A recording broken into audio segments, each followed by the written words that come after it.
The Enterprise computer system is controlled by 3 primary processor cores, cross-linked with the redundant Mellicort's Ramostat 14 kiloquad interphase modules.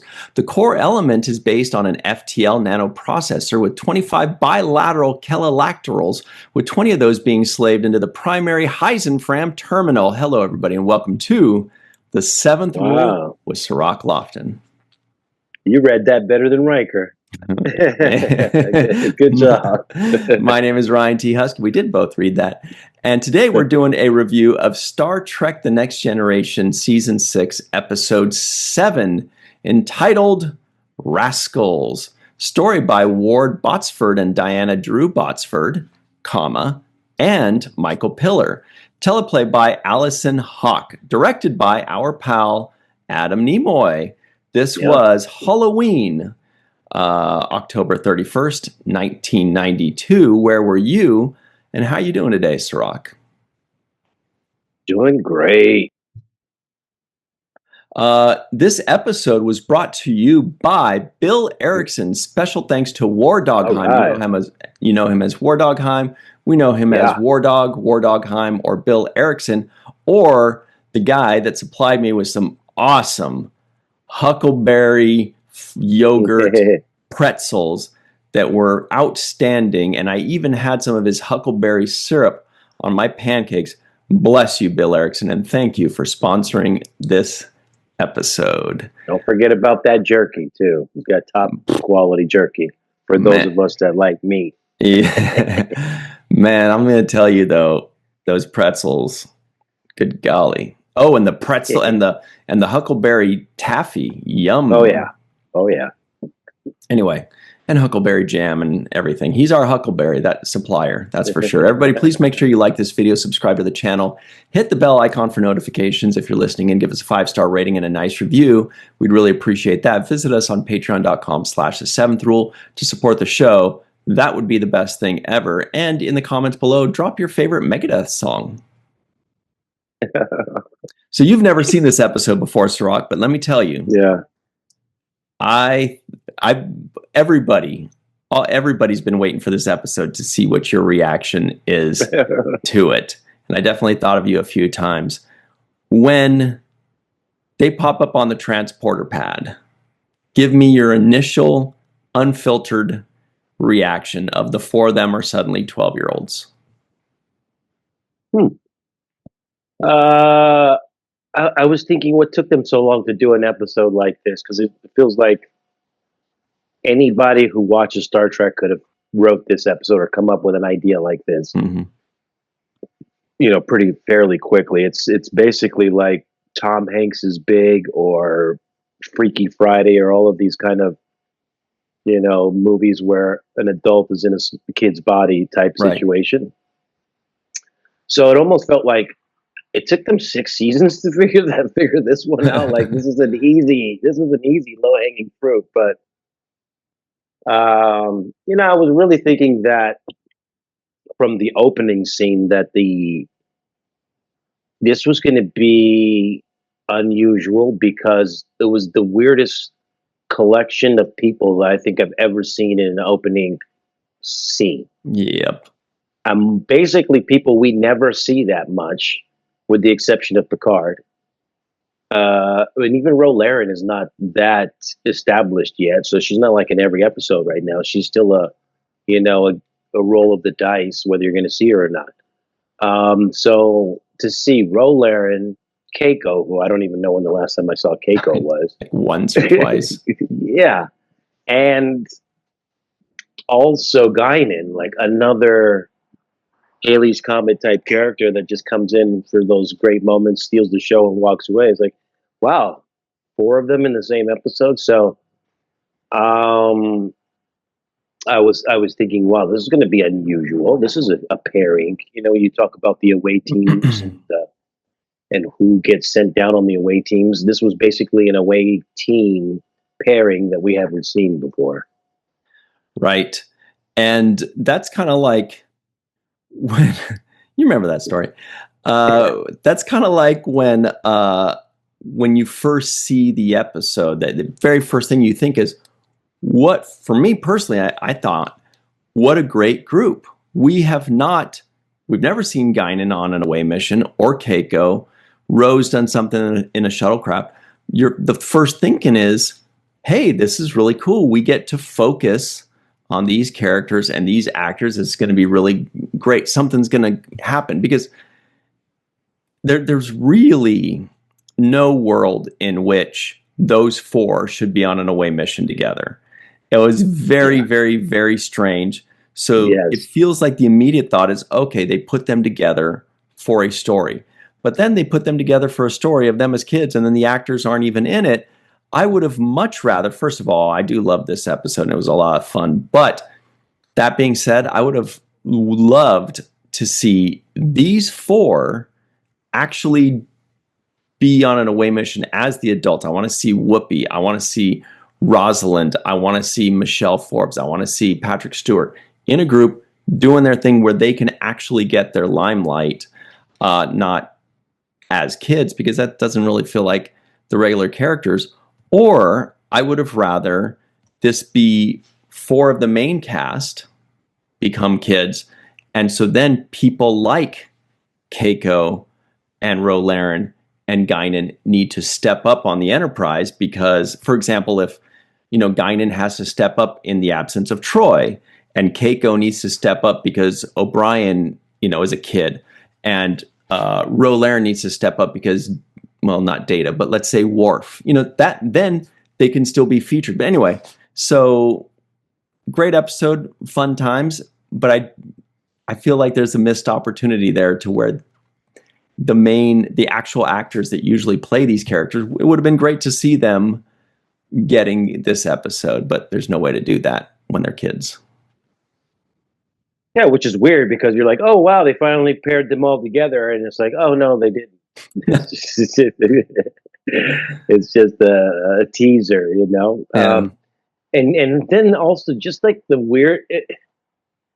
First of all, I think it's weird for the shuttlecraft to have four people. Just let's start off.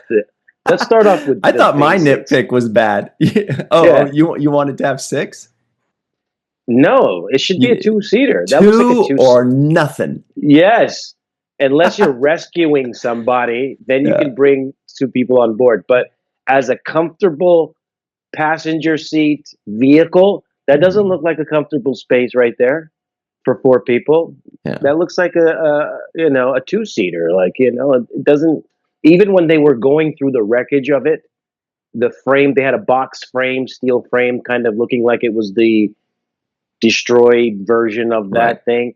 When you look at it, you're like, four people can't fit in that thing. It's like trying to put two people inside of a grocery shopping cart. It's a one-seater.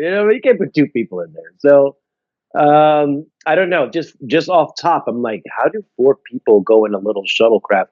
That would give me claustrophobia off top. I mean, me and my dad sailed in a little sail ship, and that felt crowded, and that was the two of us, and it still felt crowded because there's not that much space to walk around in and, stretch, just walk around and stretch. You can't stand up straight. It's just like it's a cramped space. So yeah, that off top, I'm like, what the hell is four people doing in a little transporter thing, right? And then you're thinking, and what would bring these four together? It's just a weird thing. Like, that's the interesting part. Yeah, like you start thinking, what was going on that planet? There's or maybe they just all four just did different things. Like that's what it seemed like, because Picard was doing archaeology. They made fun of him for being in a cave. What's her name? Keiko was doing like botany. Rolaren was, being grouchy and whatever. So maybe they're just like, hey, we're going to stop at this planet. Does anybody have any business there? And they're like, I do. And they all went on their separate ways. I would have liked to see the episode of them on the planet doing things, and then maybe the Ferengi arrive and something zany happens. That would have been really fun. That would have been fun. I agree with that. Because, again, the pairing was so weird. And, let's just take this episode out of it. Let's say we were constructing our own reason to put a group of four together to go to a planet. right? I would construct something like, as far as a writing tool, I would say it's a wedding or a bachelor party, right? So if you have four random characters that you'd never see together, and I guess in the bachelor party case, it would be four male characters to going together, right? But it's the four that you never see working together. You're like, what is the bully and barber and and Worf and like just a weird combo, right? You would Mhm. be like, that's kind of weird. We never see them hanging out together. And then it was a bachelor party or some kind of thing that they're all going to. Boom, that would have been fun to see. Or even the ladies going to a bachelorette party. That take Picard out of it, substitute Troy or somebody, and they were going out for ladies' night on the town in the that quadrant's version of Vegas. You know what I mean? Now that's a story I kind of want to see. I want to see Keiko and you know what I mean. I want to see them See on a them letting bachelorette loose girls' on night. Yeah, like their own Hangover, Star Trek's version of Hangover. Marlonia. That's what the place is called, Marlonia. Okay.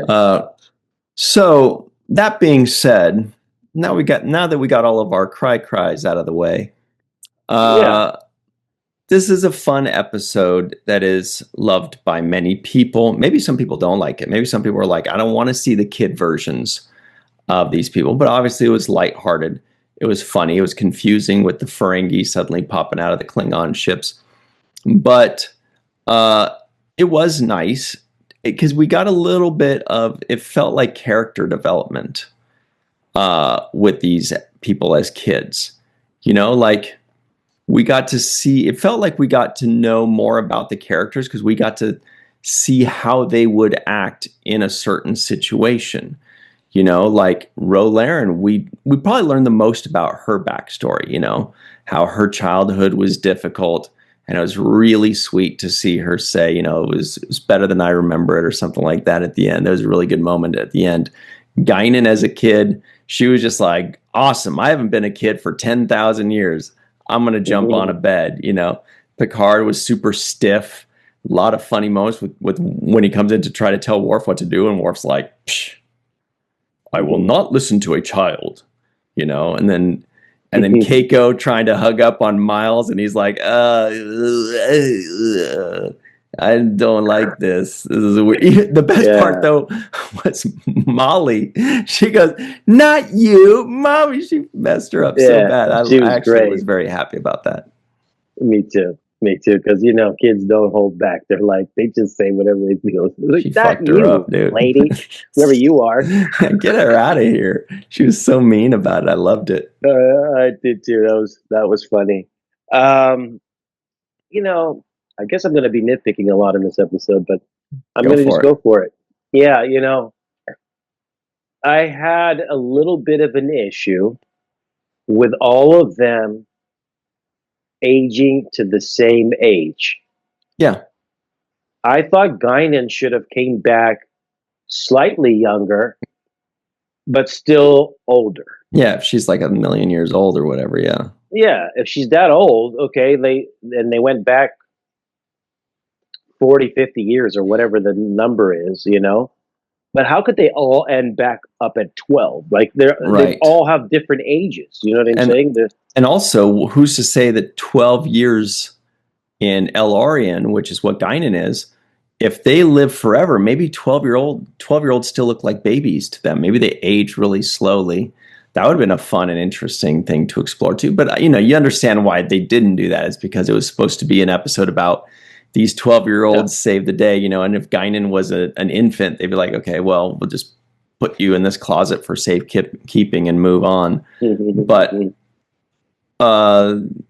yeah, there were a lot of things like that. Also, they didn't really seem 12 to me, but I don't know. Like they seem, especially they were, young Picard looked like he was 16 or I don't know. He was about 15. He was about 14 to 15. I think he was. And actually, I enjoyed his performance because I thought he did a really good job of embodying what Picard does. So kudos to that kid. I thought he matched some of the mannerisms. And I don't know if it was under just direction alone or if it's some instinctual things that he had from watching him. But there were moments, for example, when he was in Picard was in his own ready room talking to Yeah. Beverly, and she's like, I don't think people are going to look at you the same. It's going to be difficult for you to command. He got up out of his seat and walked towards the window the same way Picard would have, and the only difference I noticed in performance wise between what Picard would have done and what that kid actually did was that Picard would have delivered the line facing the camera Mm. with his face to the camera, whereas the kid delivered the line with his back to the camera looking out of the window. Just because Picard has that extra, I mean, Patrick Stewart has that extra added experience of knowing I want my lines to be with my face, accompanied by my face, as opposed to letting you see the back of my head and giving lines. That's the only difference that I noticed performance wise. How the real Patrick Stewart would have, his body mannerisms and things of that nature, the tone, it was pretty accurate. So Mhm. I was enjoying his performance. I agree with you there. Actually, that reminds me, the thing that uh, that the only thing that took me out of it with the kid was not his performance, but his accent. Felt like it was a different British accent than Picard's. Oh, sorry, I mean different French accent. We all think that Captain Picard is The very British French. side of France. Yeah. So everybody at home, people that actually know what they're talking about, not me, I could be 100% wrong about these British accents, but somebody that does know about British accents, preferably somebody that lives in the UK, can you tell us what was the kid's accent and what is Picard's accent? I feel like Picard's accent is just straight up London. Maybe the kid is too. I don't know. Maybe I'm wrong, but it felt like a different accent or a different, dialect or variation. Dialect. Yeah. Yes, I agree. So that was the only thing, but I do agree that he did a great job with what he could control. We don't want an impression of Picard. Don't try to do an impression of his accent. Just do your thing and act like him in mannerisms and in uh, physicality, which I thought he did. He did very well. Thank God, because you really need that for this episode. If you don't get that, he got by far the most screen time and lines of all the kids. If they didn't find an actor that can portray Picard, it would have really hurt this episode a lot. Yeah, it would have. And there was parts of me that wanted to see him actually be the kid captain for a second, like Yeah, longer than he was, totally. because I like the awkwardness. I like how Worf was like, "I'm not going to take orders from this guy," and then Frakes looks at him like, "It's cool." Riker was so hesitant too. That Riker was given really good looks. He's so good Great at the looks, looks. Yeah. especially when they got into turbo lift, and he did one of those like look down at him, and then he looks back and he's like, "I'm not, I'm not, That I'm not looking at you." and the camera angle was perfect for that because it was looking up at them. That was Yes, great. yes, it was a good camera angle. It was a good performance, and that's why I kind of would have liked to see him be the captain as a kid a little bit because he was pretty good. Like he was like right away from the when they were in the med bay and everybody was doing their diagnostics. Dr. Crusher was checking all four of them out, and then he kind of baby Picard gets up, he tucks his shirt down, he's like, okay, what you'll do is you'll do this Yeah. and you take a diagnostics of her, and then number one, you're with me. And I was like, this kid this kid got on nerve the way he said number chill, one. Yeah, the way he said number one, you're with me, was literally accurate. It was right on point because it had the same inflections as Picard when he says it. So it was great, and the look on everybody's face, like it is Picard, but They're like, should we he's, tell him? I don't want to. yeah, This is it's still awkward. Picard. Like he still has the mental capacity. Like he could still out debate me. He outranks me. He has the linguistic ability to defend his point, articulate his life experience. So he has all the tools, except you're a little kid, you know. And it's like, what do you want me to do? Like, you're still a little kid. It's hard for me to take orders from you. I would have liked them to extend that a little bit longer to a point where it became an issue, right?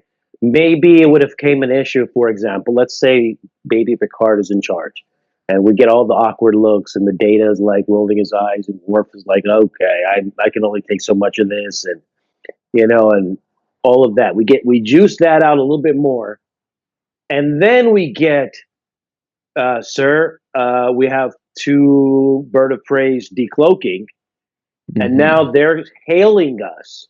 Now it's like, all right, guys, now you bail. Yeah, that's a great point. That would have been a time to say, you know what? They're not going to take us seriously if there's a kid saying, yes, stand down your weapons. But I'm so glad to hear you say Baby Picard, because that's literally what I was calling them in my notes. I was calling them Baby Picard and Baby Guinan and stuff like that. I don't need to call them kid. They're babies, basically. Yeah. But, also, as long as we're nitpicking here, like, okay. When they transported over, their clothes were loose fitting, of course, because they shrank. But then when Picard transported back into an adult, he had the perfect fitting clothes on. He didn't go from like a kid in those clothes to like transported back and suddenly, like his belly's showing because his shirt's like super short and he's got like ankles showing and sleeves are ripping and stuff like that. I mean, it's just a minor nitpick, but I'm like, hey, I noticed, I'm not saying I need to see Picard naked, but if you're going to transport and you're wearing tiny clothes and then you're going to appear as a bigger person, you should probably get naked, or you might get choked by your shirt, or just put on like a robe or a blanket because you're going to, anyway. Well, yeah, or you could dress for that. You could say, hey, put on the baggy clothes that would fit you when you're back. But this time, the clothes grew with him. Anyway, whatever. Yeah. Just very minor nitpick, and it reflects more poorly on me than on the episode that this is something that bothers me, because this always happens in everything I've ever seen with kids, cartoons, and with movies, Honey, I Shrunk the Kids, and everything. Like, the clothes always go with them. It's the weirdest thing. Yeah, and I get why people don't really like the kid-centered episodes, the Alexander Rashenko episodes, and stuff like that. But the reason almost gets brought up in this episode, which is like the Ferengi guy says it's cool to bring children on a starship or board a starship or something to that degree. And so I think there are some people who, for whatever reason, maybe because they served in the military or they have strong views about this, they might think that it's not a place for children to be aboard, this kind of a vessel. It's a little bit different on a space station like DS9 was, because that's more of a grounded place and it's not a vessel designed for battle, for, with warheads and all this kind of photons and all this stuff. It's just essentially a stationary place. That makes more sense for Plus it's just way more people. They're just families. It's not something that's going out and exploring and putting themselves in harm's way. It's just a station. Well, I expect to see kids on an army base or a naval base, because I'm sure there's housing there, there's shops there. It makes sense to see one, let's say, but not on a battleship. But if you see one on a battleship, or if you're on your aircraft carrier, you're like, what the hell is this kid doing here? Oh, that's my family. It's okay. He understands the risks. The 4-year-old does. Yeah. He gets it. Can you stop your baby from crying while we're trying to shoot this? We're in a submarine. We're trying to keep it quiet in here. Hey, we got to jump to our break. Let's do that. And then I'll tell you, Sirach, something in this episode that I thought was done better than any other episode ever. Ooh. On the other side, we'll be right back on the seventh rule. I know. Wow. Hey, everybody. Welcome back to the seventh rule with Sirach Lofton. Hello. Here come the trivioids of the week. Ro, Keiko, Guinan, and Captain Picard visited Marlonia. There's a 40% loss in the mass of the people O'Brien is transporting. There are 103 members of the science team on LIGO 7. Guinan wants to play, and she totally gets it. Picard can't take himself seriously as a kid. Keiko O'Brien's plants turned into seedlings. Guinan believes Ensign Ro was a jumper. Molly O'Brien was in primary care on deck 14. Captain Picard borrows Alexander's toy. The Enterprise computer system is controlled by 3 primary processor cores cross-linked with a redundant Meliquartz Ramostat 14 kiloquad interface module. The core element is based on an FTL nanoprocessor with 25 bilateral kelelactrals, with 20 of those being slaved into the primary Heisenfram terminal. My favorite word was Heisenfram and all those. I'm like, if that Ferengi can't tell that Heisenfram is made up, then I can't help you. And Riker, okay, can we say, like, joking aside, Jonathan Frakes was totally reading that. Like, he was reading that like it was the first time he ever saw it, because the writers were probably like, of course, read it. Nobody can memorize that nonsense. It's not even real stuff. It's not even real words. Except for Geordie LaForge, who probably was like, and maybe hey, Brent bro, Spiner. Yeah, do you want me to say it for you? You need a body double? He's like, actually, your line is. Yeah. Because there was one thing that I caught. I'm like, I don't know if it was the writers or what it was, but it says cross-linked with a redundant Meliquartz Ramostat 14 kiloquad interface modules. I'm like, which one is it? Is it a or is it plural modules? So there was some kind of mistake in there, but I took that was the quote. That's what it was. So I felt like a dumb saying it, but I'm like, I'm just saying words that were said. I don't know. It reminds me of this video. I don't know if you've seen it. Maybe I could pull it up. That had, it was like from maybe the 70s or 80s, where some guy came up with like the most complicated, made up way to describe, some engine parts or something like that. It's hilarious. I don't remember exactly what it is, but I'll try to find it. Some people in the live chat or in the comments below might know what I'm talking about, but he's saying things like that. He's saying, and he's like demonstrating, he's like, and then the Meliquartz Ramostat 14 bilateral kiloquad interfaces with the primary Heisenfram terminal. And you're like, what? And you're like, what the f- is he talking about? Anyway. Yeah. No, I mean, that was so obvious that he was reading that it was actually a little funny to watch. Yeah. Because you're watching him try to play it off, but then also like not even attempt to try to memorize, right? So he's doing both at the same time. He's like, there's no way I'm going to memorize this. But I'm going to try to play it off like I'm not reading. So, it was all right. I thought his scenes were great. Let me just say this. I mean, I don't know. There's just too many things I'm nitpicking about this episode. The Ferengi are not a villainous character. Just stop it with the Ferengis plotting to do something crazy. They're not intimidating enough. No, they're not. And 3 Ferengi takes over a ship with 1,600 people on it. Like, come on, like, I don't know. I wasn't buying it. I don't like them as the main villain. Now, I like them as the outwitting you villain, the smart, conniving kind of villain, right? The guy who's selling arms to the real villains, right. But I don't see them as the main villain, and there's no intimidation factor there. It feels like there's no way somebody like Worf or Riker or anybody really would not just try to punch and beat him up in a physical fight. Well, that was crazy too, that Worf even lost a battle to a Ferengi. This is getting bad. Like, he comes out, he's like, I'm going to destroy it. He shoots, the Ferengi dodges it, knocks him out. I'm like, okay, at this point, Worf isn't just getting beat up by like monsters on the bridge. He's getting, or old men on the bridge, or ladies that turn into monsters. He's getting beat up by Ferengi now. Like, this poor guy, he's supposed to be like our big, security, tough, awesome guy. And but this is what they do. this is how you make something seem scary and dangerous. It's like we get our biggest, baddest guy, and if they knock him out, whoa, now the stakes are raised because they knocked out Worf. But at the same time, it's like if you do it every week, poor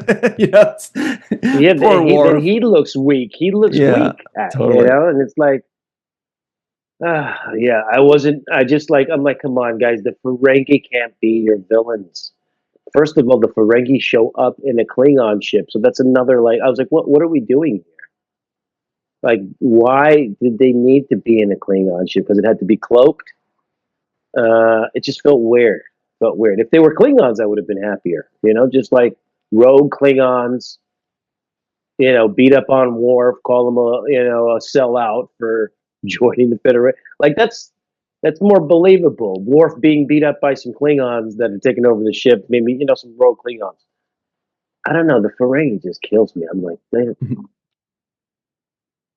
yeah, they're the negotiator guys. They're conniving. They're the plotters, the planners. But they're less than intimidating. But they've had them now as other villains. Remember, they were in the episode where they were they were trying to steal the angel reproductive lady that was Well, see, we're also at the disadvantage of having watched all of Deep Space Nine when by then they've completed their metamorphosis, they've completed their transition from what they tried to be in TNG or what they tried to make them in TNG, and then what they are in Deep Space Nine fits so much better.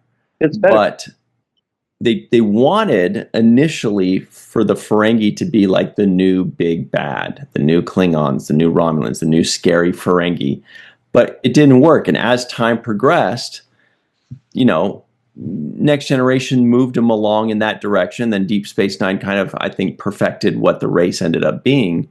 But yeah, we're currently in the process of going in that direction. And it's not good. And speaking of the Ferengi, there is one of the Ferengi that were in this episode is on Deep Space Nine as the barkeep for Quark's bar. And we worked with him for years. He's kind of the really small, very petite guy that's wearing the Ferengi costume. Let me guess. He worked with us for many years, so I want to shout him out. I don't know his name off top. He was always quiet. Mike Gomez, Tracy Walter, David B. Levinson, Adam Lieberman. Yeah, I'll check because they did a couple of them. It might be David B. Levinson. A couple of them looked very familiar. One in particular, towards halfway to a middle point, was the guy who you always see at Quarks. He's basically the bus boy at Quarks. So he works under Rom's character. Whoa! So the main guy, like Damon Lurin, like the main captain guy of the Ferengi, he did one other Star Trek episode. He was in The Last Outpost, which is the very first Ferengi episode ever, the 4th episode of Next Generation. Yeah. So that's interesting. And his performance is better this time around. If you notice, that first episode performance was terrible. Tracy Walter. Let's look up Tracy Walter real quick, because there were a couple of them that looked familiar to me too. I felt like I'd seen them a bunch, but I wasn't sure if it was in Deep Space Nine or previous episodes. Let me see. Yeah, not this guy. He's in also 2 episodes of Next Generation. He was also in The Last Outpost. So they just brought those 2 guys back from The Last Outpost. I think so, yeah. They did look familiar. Mm-hmm. Probably because they were already sized up with the prosthetics and the makeup, and they didn't want to go through a whole nother. You're right. But then they had completely different performances because they're probably like, okay, so the Ferengi have changed in the last few years. We want you to act this way now. Yeah, I feel like it's David B. Levinson. I feel like I've seen his name 1,000 times before. Let's see. Yep, it was him. Broik. That was the Ferengi name of the guy. It was always kind of like, Broik, get over here and do, and he would just kind of like hunch it. Yeah, Broik. Yes. And he would just kind of do the thing. He was in 49 episodes of Deep Space Yes. Nine. Yeah, I worked with him all the time. As Broik from the first season all the way to the 7th season. And if I'm not mistaken, he was doubling. Like he was also like what Randy was doing, where he would be cool. You are right. For. He was a stand-in for Armin. Yep. Yeah, for Armin. That's awesome. Yep. He also was Broik in Voyager. I think it must have been the first episode. Yep, in the first episode. And Next Generation, he was in a few things, a few different episodes as like background type characters. But wow, good for him. Lots of great stuff. He also worked on Cheers, The Cheat Show, Predator 2, Family Matters, lots of stuff. He's got a famous last name, the Levinson last name. It's got a lot of writers and producers in the business, like Barry Levinson and such. But yeah, I remember David working with him. He was a joy to work with. He's like a very quiet guy, super petite, like very small, you know, in stature, but very nice. And like I said, he was almost always there because he was standing in for Armin when he wasn't playing Broik. So he was there all the time. Yeah, I'm looking up the fourth guy too. Not much other Star Trek stuff with that one. So this episode, I have a feeling a lot of people really like this episode. I mean, it's definitely one of those iconic, memorable episodes because it's the episode where people got turned into kids. It's the only episode like that in Next Generation. So it's very memorable. It's very And they were all great, the kids, by the way. Yeah. Like, for example, when Keiko, the girl who plays baby Keiko, I thought she was fantastic because she said the way she jumped up and she was like, Miles Edward O'Brien, I'm still your wife. I was like, oh God, this is. She said it with the tone that. I was going to say, don't talk to me in that tone when you're 12. Come on. But she played it well. It was great delivery. She played it well. Played it as if she were an adult, not as if she were a kid playing an adult, which is, kind of tough. And we all know in the 80s and the 90s, kid acting could be hit and miss. A lot of times casting directors were just like, whatever, it's a cute kid. Well, it's a cute kid, but can they deliver a line, And I feel like a lot of shows, I remember even when I was a kid, I would see a lot of shows thinking like, oh my God, I don't even like this kid. And I know as a kid, I'm supposed to identify with the kids, but I didn't like them. Now, obviously, over the last 20, 30 years, now they're like, first of all, kids can just act way better now because it's their classes and courses and things like that. They don't just like pick some cute kid, but also it's important. You got to find the right kid. Yeah, you got to find the right kid. And I thought they did a good job with that because the casting was spot on for me. And the girl who played Baby Guinan, she was good with her, demeanor, the way she was delivering the lines, kind of goading Rolaren in the way that she does when she's, the adult version of her goading people into making a decision or revealing something about themselves. So as far as the way the language and dialogue was written and the performance was given, they didn't write these characters as baby characters, right? They didn't say, oh, baby Picard is like, he's really immature and he acts completely differently, right? Or Rolaren is, when she's young, she's just way more free-spirited and she's this and that. No, they actually wrote them as the adult version. Yeah. And just played it with kid actors. I felt like the dialogue was written as, for the adult version of them. And it made really good sense. It flowed well. There was also a lot of humor in this episode. Like when Guinan says, you make a pretty cute kid. And Rose says, great. Like that, the last thing she wants to be is cute right now. And obviously when Molly says, not you, I want my mommy, that cracked me up. Picard playing with his hair as a kid was also funny. What was it? Oh, Heisenfram, that whole thing made me laugh. There were a lot of moments here. Obviously, all the looks that Riker gave Picard made me laugh. But this is one of those lighthearted, fun, cute episodes where I laughed a lot. sometimes, oh, like when Keiko says, Miles, she's like, I am still your wife. And he goes, well, technically, yes. And she goes, technically. It's like, he's basically like, I mean, not if, not, no. No, You're not, uh, this is uh, not going to be this is not going to be a married situation here right now. So, I felt the worst for O'Brien so because awkward. somehow they turned this into an O'Brien must suffer episode because you can see he Totally. was like, oh God, what do I like? He's like, she's going to yell at me, but tough. Tough. Yeah, and it was funny because he's actually describing the kind of coffee he likes. He's like, yeah, I like it black. She's like, yeah, Miles. Right, because to him it was a different person. He's like, "Oh, I like it double sweet," and she's like, "I know." He's like, "Well, you're just talking to a kid." And he's like, "Oh, be careful, it's hot, little one." Doot, doot, doot, doot, doot. Yeah, the lines were Excellent. good. There was another good line there too, is when Picard is talking to Troy. Troy's like, you know, and he's like, Picard says, "No one's going to take me seriously, huh? Like, because I'm a kid, right?" And then Troy's like, "Well, basically, yes, no one's going to take you seriously." And she says, "Why don't you just go back to Starfleet Academy?" And he was like, "And what? Be Wesley Crusher's roommate?" Yes, good non-appearance mention for that. He's like, "I am not about to do that."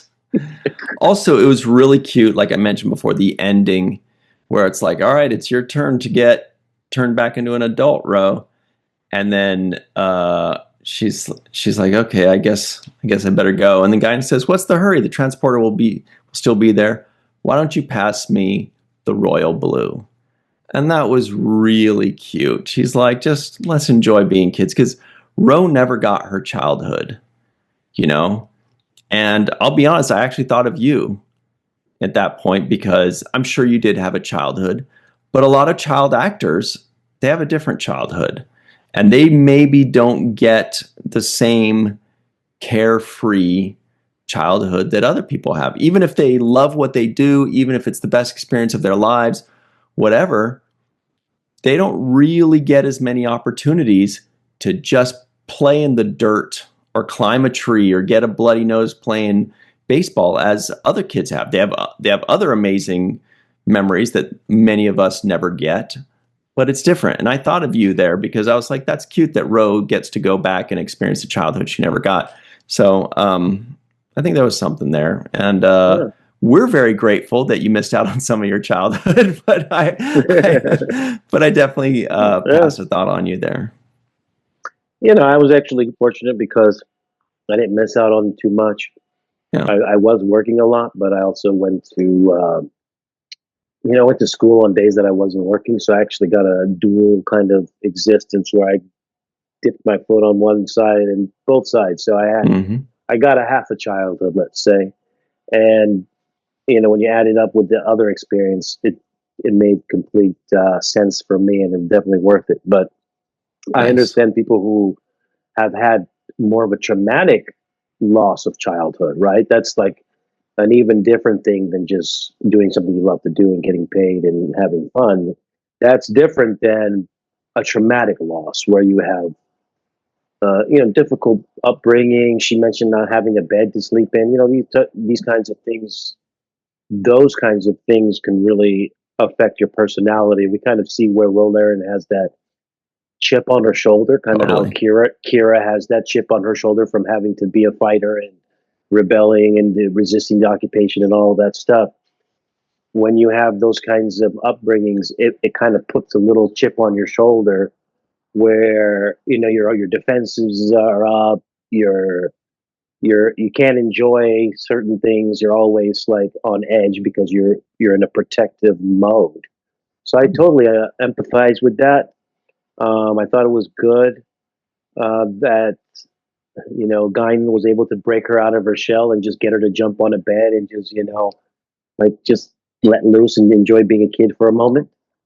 And then we also saw that Patrick Stewart, or I mean Picard, is pretty much that's how he always has been. Essentially, he's Yeah. very Stiff. mature, serious, stiff, whatever you want to say. It's just like He's not a game player or a joker, or you don't see him as the, you know, the class clown type kid. He's definitely, you know, kind of like a young Wesley to some degree. Riker would have been a class clown. But hey, we're totally going overtime here. Let's talk about the home run of the episode. Sirach, who gets the home run of today's episode? Well, I was going to say Worf, but you know, Poor guy. No, poor guy. No, home run goes to Baby Picard. It was pretty easy for me when I watched this episode. I was like, this guy's carrying this episode. He's doing a great job as a kid actor, embodying the kind of authoritative figure that Picard is. He had also great moments of humility when he gave up his command, when he was interacting with Crusher, Dr. Crusher. I thought there was very good moments. When he was interacting with Troy, he also gave great performances. And all around, I thought he was fantastic, both with the adult actors and as well with the other kid actors. So there was nothing that he couldn't do. The whole, you know, number one dad. He's my number one dad. That was brilliant. Line. I love that when he said number one. Yes. So it's not even really that difficult for me. The kid who plays Picard, young Picard, I don't know his name, but he was the best. He was the home run hitter of this episode for me. I'll look it up. Totally agree. Baby Picard actor, that's an easy one for me too. His name is David Birkin. David Birkin. All right. We want to give a very special thanks to people that are not babies. Their names are Dr. Anne-Marie Siegel, Eve England out in Wales, Yvette Blackman, Tom, TJ Jackson Bay out in Missouri, Titus Muller, Dr. Mohammed Noor, Anil O. Palat, Joe Balsarati, Mike Goo, Dr. Stephanie Baker, Carrie Schwent, Faith Howell, D. Matt Boardman, Chris McGee, Jake Barrett, Henry Unger, Allison Leach Hyde, Julie Manosfi, Jed Thompson, Dr. Susan V. Gruner, Glenn Iverson, Dave Gregory, Chris Sternick, Greg K. Wickstrom, Cassandra G., Chuck A., Chris Garris, and of course, Jason M. Oken. Time for the free-for-all, everybody. Stick around. We'll be right back on the seventh rule. They should all show up as baby versions of themselves. Let's see if they'll do it. Very good. Hi, everybody. Welcome back to the seventh rule with Sirach Loft. And finally, it's here. It is time for the free-for-all with Melissa L. Lungo. You too can wear her seventh rule shirt. Is that an L now? That's something like that. Just go to the Seventh Rule Spring store and get your very own Stembolt Seventh Rule podcast shirt. Jason M. Oken is here. Hi, everybody. And he'll teach us things. Allison Leach Hyde is here wearing a cool Melissa shirt. And TJ Jackson Bay is on the bridge of the Enterprise D. Looks like he's kind of in Rose's spot almost. Carrie Schwent has kid versions of her behind her. Occasional adult is the shirt. Susan V. Gruner's wearing her It's a Jake in a cool army green. Eve England is out in Wales with a new computer. At the same room. Chuck A. is the TNG fanatic, of course. He looks like he's got a Melissa shirt. Logical? Yeah. And Chris McGee is the Dark Lord who reminds you to rewind. All right. Jake Sisko guesses the IMDb score.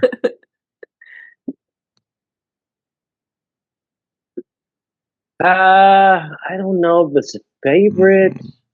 Toughie. I don't know how the fans feel about it. I know it's memorable. But I'm just going to go right down the middle with a 7.0. 7.0, Sirach's middle. Does anybody else have any guesses that doesn't already know? 6.7. 7.8. 7.9. Ooh. Sue, what did you say? Did you say a 5? No, I said, wow. Oh. All right. The answer, of course, is, let me pull this up here. Dikembe Mutombo, everybody knows, 7.2. Yay. Excellent. Okay. Who got that? We got No close one. around it. No, yeah, there were some 7, 8s, Yeah, and Sirach 9s out there. Sirach was close. Yeah, got close. Yeah. Yeah, Yeah. 7.0. He Seven. gets close every time. Yeah. I like Okay. when you say Dikembe Mutombo's height. Yeah. Sorry. No. Not in my house. That's what he says. He's so cute. Non-appearance mention was Wesley Crusher. Were there any others? No. Okay. What about some kind of or some sort of? Was there some kind of kid joke in there? Not a kid joke almost, but all three were spoken by Ensign Rowe. Whoa. As the shuttlecraft is breaking up in the beginning, she says, "We're caught in some kind of energy field." Then much later in her quarters with the young Guinan says, "This isn't some kind of glorious second childhood, Guinan." And just a few moments later says, "Where did you get the idea that being short and awkward is some kind of wonderful gift?" Wow. She had like 5 lines in the episode, and 3 of them were some kind. Melissa, will you please get to start off on the right track by telling us what you thought about this show and Chris McGee's biggest fan behind him? I like your biggest fan, Chris McGee. I enjoyed this episode. I thought it was quite fun. I thought particularly the casting of young Guinan was spot on, and Roe, those 2 little kids made the episode for me. I thought they did such a fantastic job, and when little Guinan calls little Roe cute, I was like, oh my gosh, that is Whoopi Goldberg. That is Guinan. And so much so that I read on IMDb that she went on to play young Whoopi again in Sister Act. Oh, in cool. the movie Sister Act. Yeah. Excellent job. And this scene in the very last scene of the episode is probably my favorite because I just love Guinan. I love her approach to life and her philosophies on how she views challenging situations. I love her. So these 2 stole the show for me. I thought young Picard did a really great job. Ava, a few nitpicks, of course, but one being that I think the Ferengi stuff kind of took me out of the episode. But it just exploring the younger versions of the crew, that was pretty fun, and the crew trying to adjust their brains to serving under a little Picard. So Worf's look when he's given the order by Picard after it's hilarious. It's hilarious. He's like, what? Anyway, I enjoyed it. I enjoyed Beverly in this too. And yeah, that's what I have to say about that right now. Sounded almost like a Forrest Gump watch line. things less upset. Thank you very much. Melissa L. Longo, great stuff. Too much NyQuil. Jason M. Oken, as she nods. What do you think of this episode? Well, I may be the contrarian here. I never liked it. It's a little too silly for me, and frankly, I'd forgotten that the Ferengi were only there for the 2 acts. Just because as Melissa said, it takes you out of the story. I think it makes somewhat of a ridiculous sort of de-aging stuff even more ridiculous with the Ferengi in there. You know, one thing it did make me appreciate, frankly, even more, Sirach, is your acting on Deep Space as a child, because it's not an easy thing to do. And, reading the script, interesting. I mean, Ron Moore, if you read the script with the voice of the actual, regular characters and actors, it does sound right. I'm not sure all of it came off very well. I certainly agree that Isis Jones does look like little Whoopi. I mean, she was dubbed for the entire episode. I mean, it's not her voice. They wanted somebody, I guess, closer to Whoopi in terms of the way she sounded. So, and some of that looping, it was pretty noticeable. and it didn't match. And it was a little slow. I think she spoke a little slowly, and it just took me out as well. There were a few sort of things here and there, and this is Adam Nimoy's first directorial assignment. And I'll say a few things about that and things left unsaid. But overall, to be honest, I've never enjoyed this one, and I think the Ferengi story just completely did it in for me. You loved it. Thank you very much, Jason M. Oken. Always honest. I bet you got something to teach us, too, during Things Left Unsaid.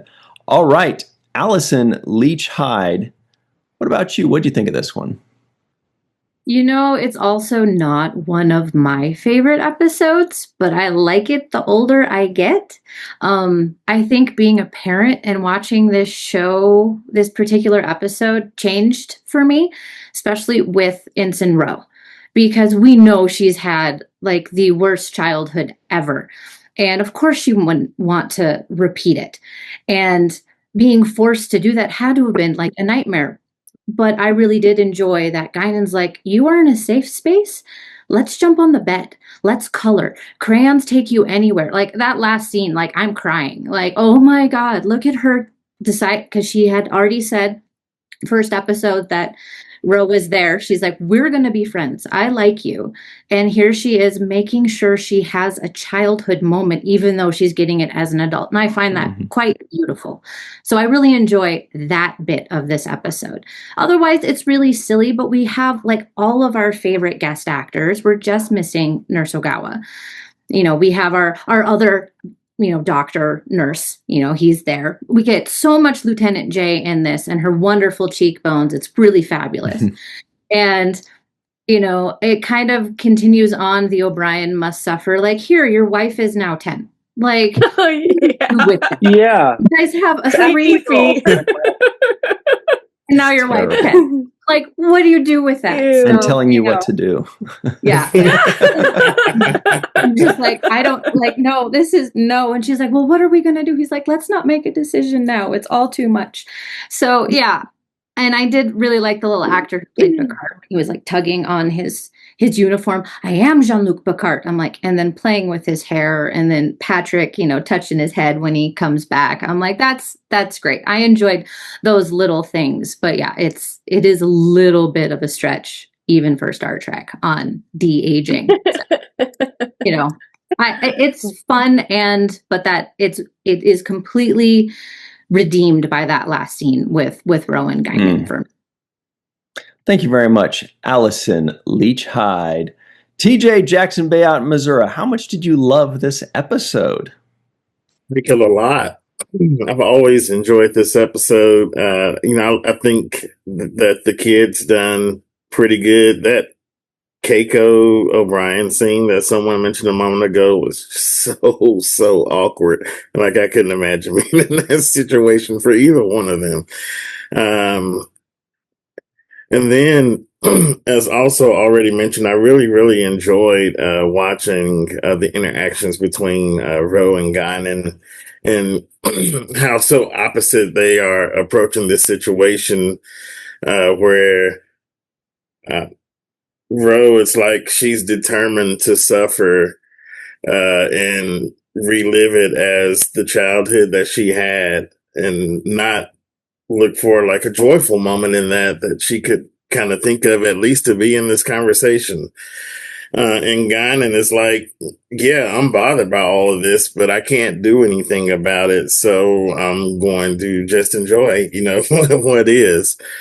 And so it's almost as if one is in the present moment and the other one is kind of stuck in the past, but not so much that she can't see it. Rose sees that she's stuck in the past. And throughout the episode and talking to Guinan, she decides to step out of that and take Guinan's suggestion to just enjoy a moment of being a child and connect that memory with what you went through and not just the suffering that surely happened. And I love the line that Ro gave right at the end, which says, "It's not so bad as I remembered it." So that tells me that she did make that connection. And so that journey makes the episode for me. I actually kind of like the Ferengi part too. I thought it was fun and that the little kids got to do kind of a heist deal and even involved Alexander. I thought that was pretty cool as well to get everybody involved. Of course, Alexander will volunteer.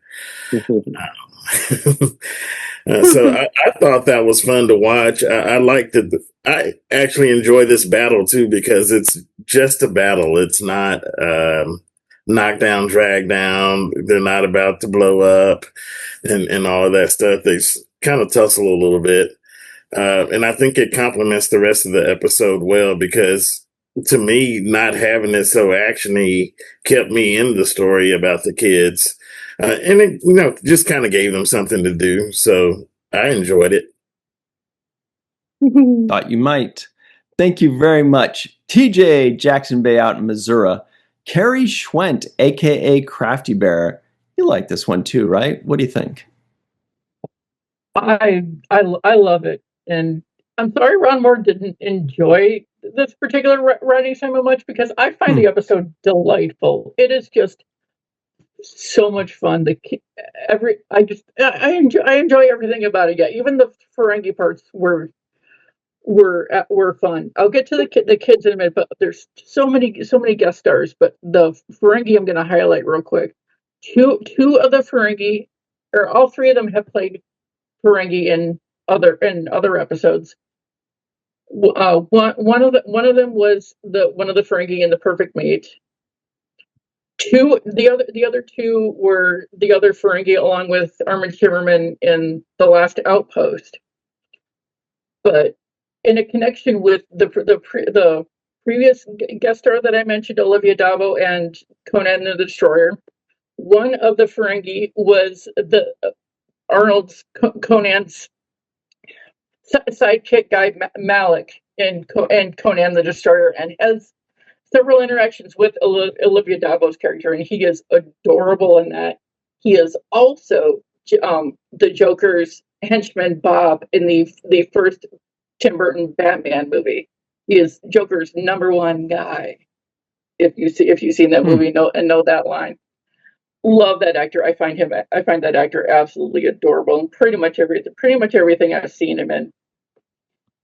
And Allison mentioned. I think it was Allison Melissa. It was you that mentioned that the little Guinan was also little Dolores. Those are her only two acting credits. She probably holds the record for me of the smallest amount of IMDb credits that I've ever seen. Exactly two. No directing, no others. Just those two acting credits. She was great. And I enjoyed all the kids. I thought the casting for all of them was absolutely fantastic. The Keiko and Miles, that one will always make me smile. Her grabbing his shoulder, pulling him, and doing the mom thing. Miles Edward O'Brien, I am still your wife. That will always make me laugh. In the same way that young Jean-Luc making his way up to the bridge, going up to the Ferengi. He wants to see I want to see my father. Now. Absolutely hysterical. Will always make me laugh. He absolutely sells that. And Riker picking up on what little Jean-Luc was doing pretty much right away. Definitely did the talking in code thing right under the Ferengi's nose, even after the little slip of him calling Riker number one. Oh, he's my number one dad. Yeah, I find this absolutely delightful. But yeah, the scene stealers of the episode are definitely Rynan. I did it again. Guinan and Ro. See, I combined them. That's their friendship name, Rynan. They absolutely sold, the younger versions of them absolutely sold like their friendship for me. They're sitting on the bed, and Guinan's like, "Yeah, you were a jumper. I can tell," and you can see just that hint in Ro's eyes before she finally cracks its mouth. Like, "Yeah, I was okay. I'm eventually going to admit it." And this was the scene, Sirach, that I was talking about when I was looking forward to you seeing this episode, and it was going to make you want to jump up and down on your bed. this was the scene that I was talking about. I enjoy this one so much, and little Ro pouting. Some kids are just adorable when they pout, and she was absolutely adorable when she was pouting. Although she was claiming she wasn't pouting, but she was pouting. But obviously her being my favorite, she gets the limerick for the day here. Stuck as a kid, don't think that I like it. Yes, I am pouting. On my bed I will sit. Guidance says embrace the fun. Maybe I'll draw when I'm done. That I like to jump on beds, I admit. Who doesn't? Thanks very much, Carrie Schwent, a.k.a. Crafty Bear. Dr. Susan V. Gruner still jumps on her bed. What do you think of this episode? I do, actually. Nice. But I have pictures. Okay. All right, here we go. First time I watched it was yesterday. Shook my head the whole time. So I thought, okay, I'll watch it again. I watched it last night again. Shook my head, wrote down everything I hated about it. Then I watched it today, and I laughed my ass off. So I think the trick is you have to watch it 3 times. So I'm not going to get into the negative stuff. I'm going to get into the positive stuff and some things that I bet you all missed, like the computer saying, "I'm sorry, but I can't do that." Oh, yeah. You get it from A Space Odyssey with Hal. They stole Hal's line. I loved that Worf missed the ship and when he was firing at the ship. The things that made me laugh the most were Brian's face when they first beam aboard his children. The Riker's technobabble, that's got to go down in history, one of the greatest scenes of all time, in my opinion. It reminded me of the movie The In-Laws, the original, when, I'm going to go into that. Anyway, it made me laugh hysterically. I won't get into the negatives. I'll get into that because it's nitpicky stuff. But I actually think that I'm going to say that I enjoyed this. It was very entertaining. I love that end scene where they're coloring and that blue crayon matched Guinan's, the color of her costume perfectly. And so I would give it a higher rating than it got. I would give it like an 8.2 or something like that. But again, you have to watch it 3 times. Wonder if it just gets better, like after you watch it 40 times, you're like, this is a 10. I'm not watching it again. Check back in with us like next week after you've seen it. Thanks very much, Dr. Susan V. Gruner. Eve England is out in Wales. This is the first time she's ever seen this episode as well. What did you think of it? But you probably only watched it once. It sounds like I needed to watch it a couple of more times. I was really conflicted. Again, I'm kind of still a bit frustrated that this is season 6 and this is the kind of episode that we're getting. I agree with lots of the points. The kids were great. That that aspect was fun, but it did feel disjointed to have that storyline and then have the Ferengi. I mean, it seemed ridiculous how easily they took over the Enterprise. I mean, Worf is an embarrassment. He needs to be fired. I mean, it's just shocking. I was like, this is just embarrassing. So that annoyed me just from the outset. But I thought if they'd taken that out and they just had that transporter accident and they explored that whole de-aging concept, it could have been a much better, much sort of more serious episode, and it would have been really interesting to explore, all of the different trauma that each of those characters and their surrounding loved ones were sort of experiencing. Again, the Miles O'Brien one was just very icky. I mean, it was kind of the worst type of sort of Freaky Friday ever. I was just like, it seemed like, why put Keiko there if you're going to do that? She didn't need to be one of the kids. Again, that just felt weird and wrong to me. In terms of what I did really like, though, I did love the fact that they used the schoolroom computer and how you had that sort of really weird interaction with AI, which actually kind of, I'm sure it was pretty weird at the time, but now when you're having to talk to AI and ask it the right questions, I thought that was really cool when they had to sort of ask it about how they could kind of get the drawing. And then that kind of gave me sort of Home Alone vibes, that they had this really basic enterprise drawing to try and do their little sort of fight back. So I thought there was lots of really good bits, but I just felt there could have been 2 separate episodes, and I would have preferred that the sort of kids had sort of their own little adventure in a kind of more realistic way, that they weren't sort of, that they actually got the better of the whole of the Ferengi in that sort of scenario and take the ship back. It just felt a little bit strange. But yeah, I think overall it was entertaining, but yeah, it just didn't quite hit the mark for me. Mm-hmm. Great stuff. Eve England out in Wales eviscerates this episode. I just looked up real quick. Melissa said how the actress that played Guinan as a kid also played her as Whoopi as a kid in Sister Act. But apparently, I'd forgotten about this, but the kid that played Picard in this episode, he also played young Picard in the Family episode in season 4. All right. Chuck A. People are lining up to play Chuck A. as a kid in the movie of Chuck A. What do you think of this one? Well, I really like this episode. And as you just mentioned, I think, let me get the actor's name, David Birkin, I think it was. David Tristan Birkin. Yeah, he did play Renee in Family, and he was good in both that episode and this episode. I love the interaction with all the kids. He was still Captain Picard, and Alexander and Keiko and Ro. They were all working with him to solve this situation. When he went up with Riker, and said he wants to see his father now, that one of my favorite scenes. And I believe this was a mistake.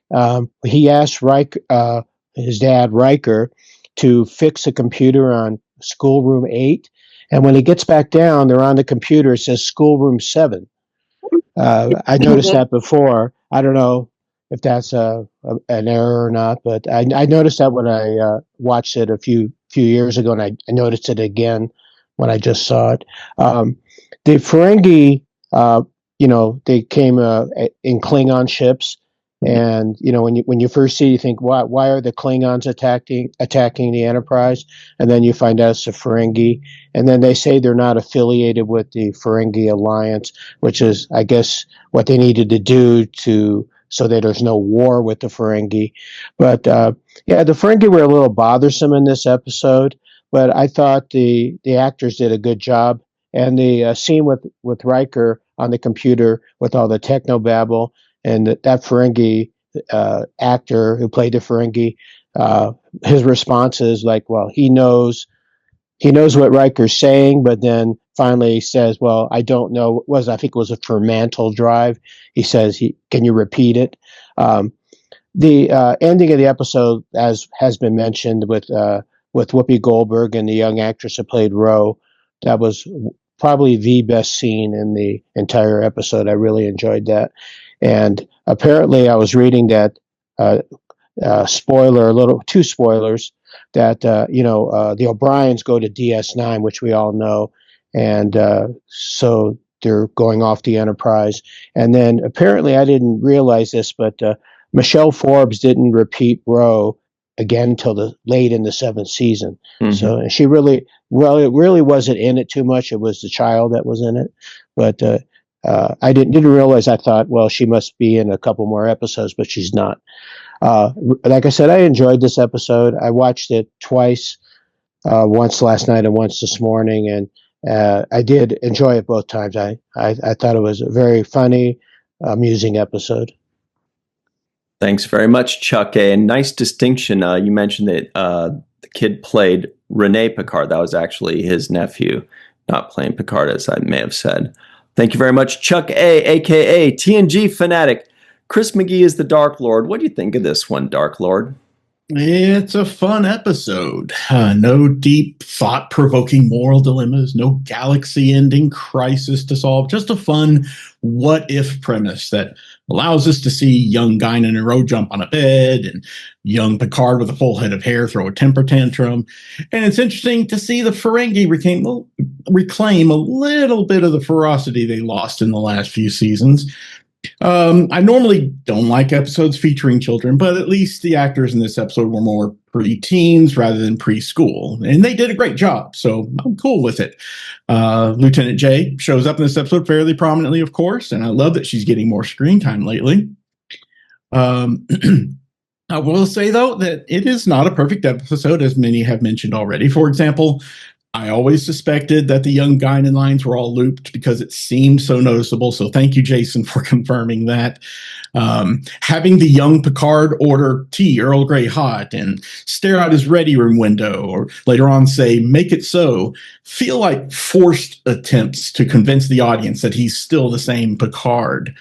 And of course, this is another episode where the magic of the transporter fixes the problem. How many times is this now? I've kind of lost count.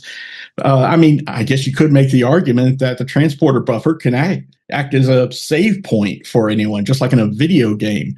Someone die on an away mission, just respawn them from their most recent pattern in the buffer. But that might be a discussion for things left unsaid.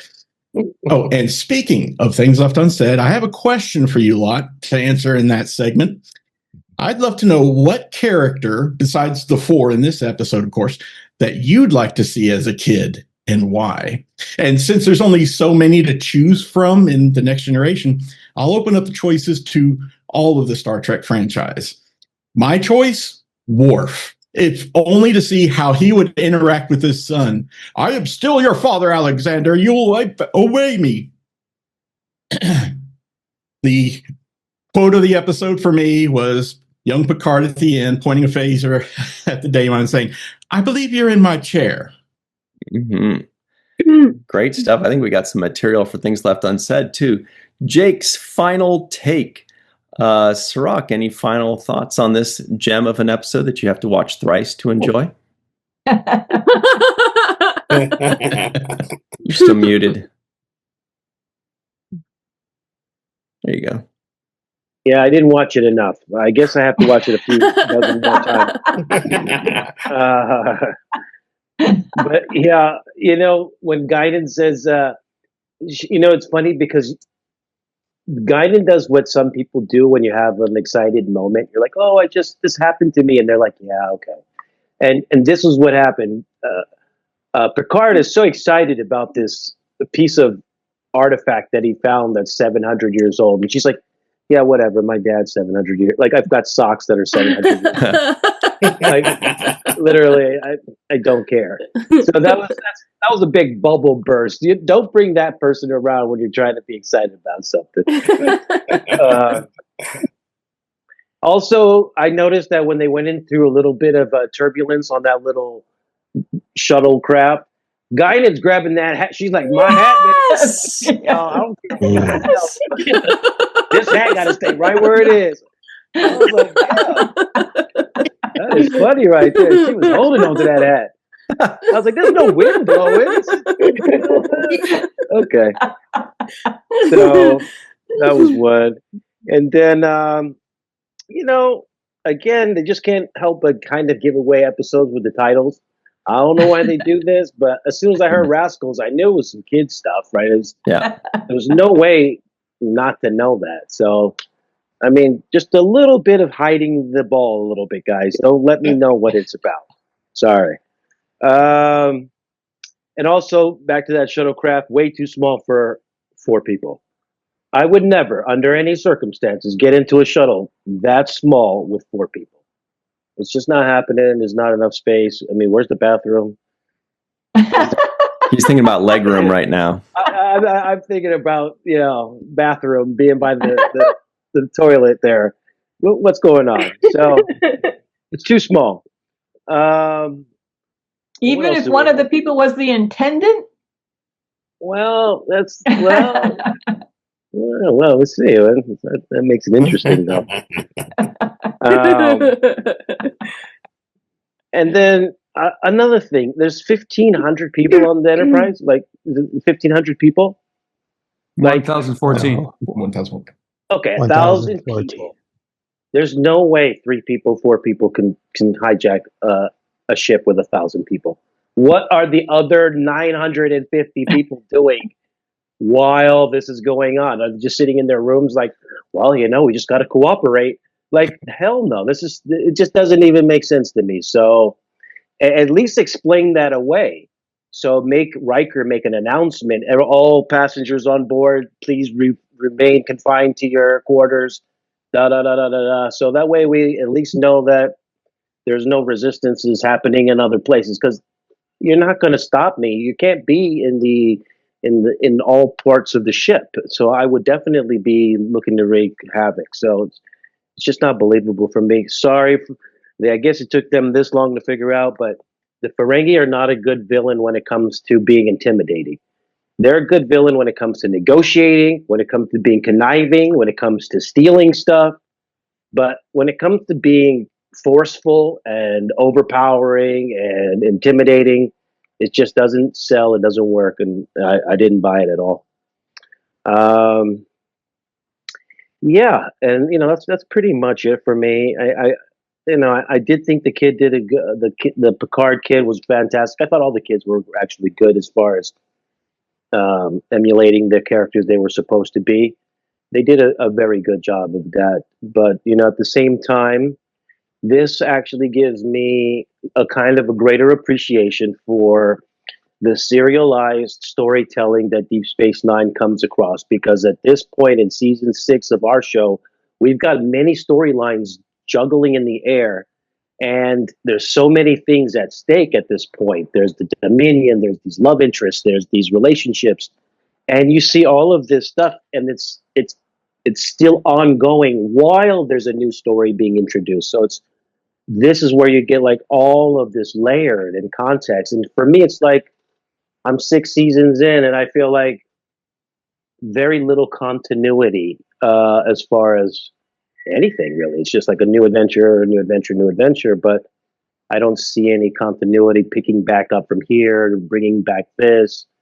And so, yeah, I appreciate the serialization of the writing that eventually comes, because I think you need to have some through lines between at least a season arc or a series arc. And I don't see a season arc or a series arc when I watch this show. Yep. Big difference in the two shows. That's it for us, everybody, if you can believe that. Thank you very much to Chris McGee, Chuck A., Eve England, Susan V. Gruner, Carrie Schwent, TJ Jackson Bay out in Missouri, Allison Leah Hyde, Jason M. Oken, Melissa Longo, for myself, Sirach, Melissa, and Mr. Aaron Eisenberg. Thank you all very much for partying with us. We're going to be so hungover tomorrow. We'll see you next time. And until then, always remember the 7th rule.